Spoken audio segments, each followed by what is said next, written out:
Well, hello everybody, I'm Rick, your singing wealth coach, and today we're going to be talking about the financial idea of dollar cost averaging. Dollar cost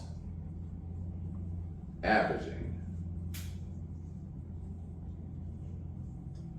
Okay, we all know that in order to acquire wealth, we need to be doing one of two things. We either need to have our own companies, our own businesses, or we need to own stock in companies. We need to have part ownership of people's businesses. It's only one of two ways to get rich in America or around the world for that matter, and that's to have our own companies or to own part of another person. So today what we're going to talk about is how to buy stock on a regular, consistent monthly basis, and how it doesn't matter whether stocks go up, whether stocks go down. It really doesn't matter, because if you do the same thing consistently over a period of time, it's very likely that you'll be wealthy, all right? So let's talk about it. So let's say that we started out in January and we are investing $1,000 a month, okay?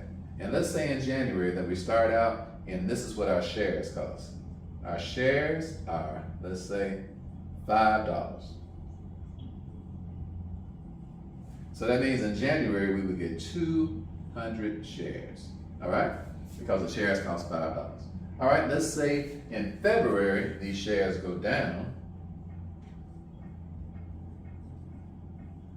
to $2.50. Let's say they go down. Now, you don't panic, you just keep putting in the same $1,000. So now you have 400 shares that you purchased this particular time. Let's say in March that your shares go down to $2. This is your share price. So this is your share price, your share price. So in March, let's say they go down to $2. This is March, okay? So now your price, it went down to $2, but you got 500 shares.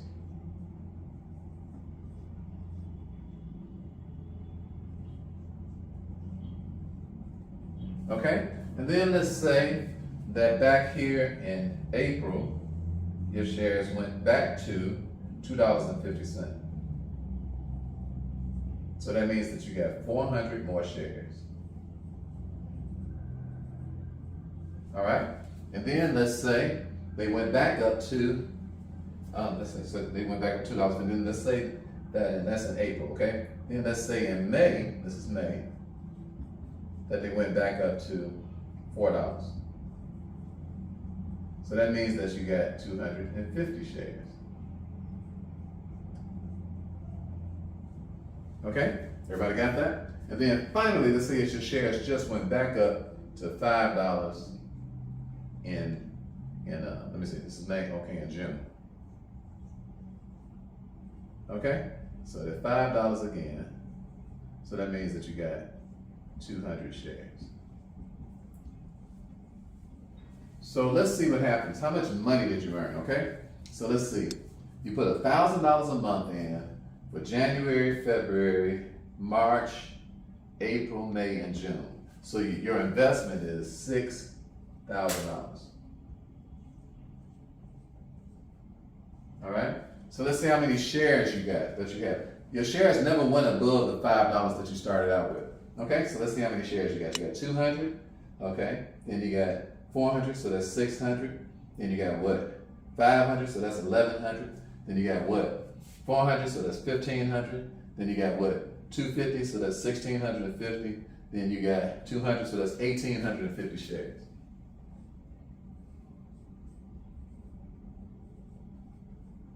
$1,850 shares, and they're at $5 a piece, okay? So let's get our calculators out and let's see how much that is, all right? $1,850. Let's see what that says, okay?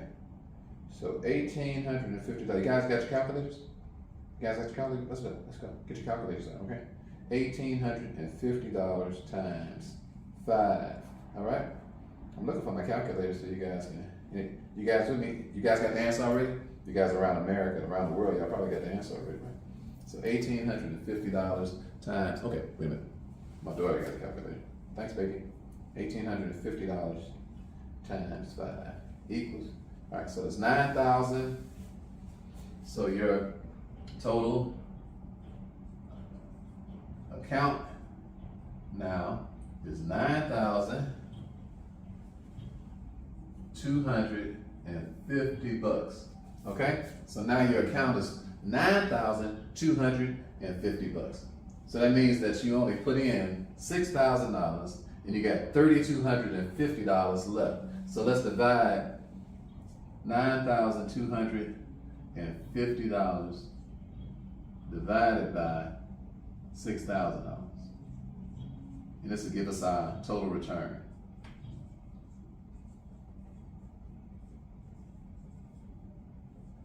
All right, so this will give us our total return. All right, so $6,000 divided by $9,250 equals a 64% return. All right, so you earn 64% on your money. Thank you, daughter. So you earn 64% on your money in this scenario by saving $1,000 a month over 6 months, and your shares never went any higher than when they started. That's why dollar cost averaging, what it means is that it's going to all average out if you're consistent with the amount of money that you save. The problem with people is that people are emotional. All of us are, and that's good and that's bad. The bad part about it is that because we're emotional, when something goes down, okay, in this case, the shares went from $5 down to $2.50. The problem with that is that if your plan is not to stick with something, you'll bail out when this takes place. You're like, wow, my shares went down half of what they were? No way, Jose, I ain't going along with that. And then you never take the ride when it comes back up. But if you're gonna buy shares, if you're gonna invest more than what you normally do every month, the way I do it is that when I look at an account that I have and I see that there's been a significant dip, that's when I just add more. Why? Because I'm like, eventually it's going to go back up. That's just the way the stock market is. What goes down comes back up. This has been going on for hundreds and hundreds of years. All right, so, well, ever since the stock market came out. So this is the attitude about money. And this is the Proverbs that I want you to get. Proverbs 21:5. Okay? Proverbs chapter 21, verse 5.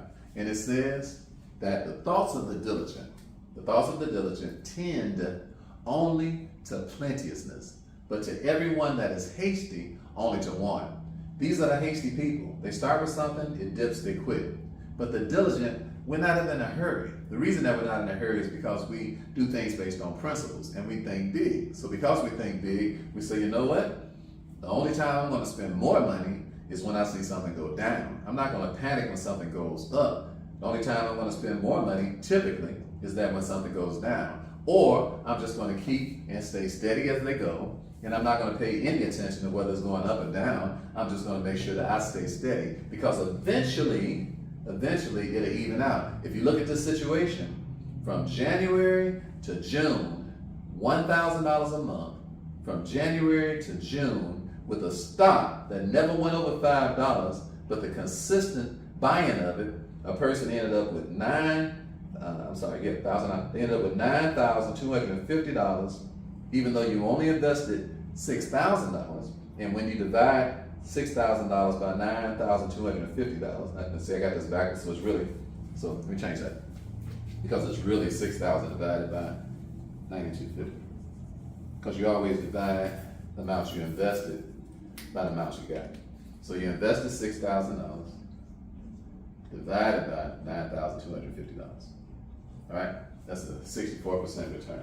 That's amazing, a 64% return. This is the difference. This is why wealthy people have money. And it's the difference between a wealthy person's mindset versus a person who's hasty and always got to take things. They put money in and taking money out, put money in and taking money out, and have no consistent plan.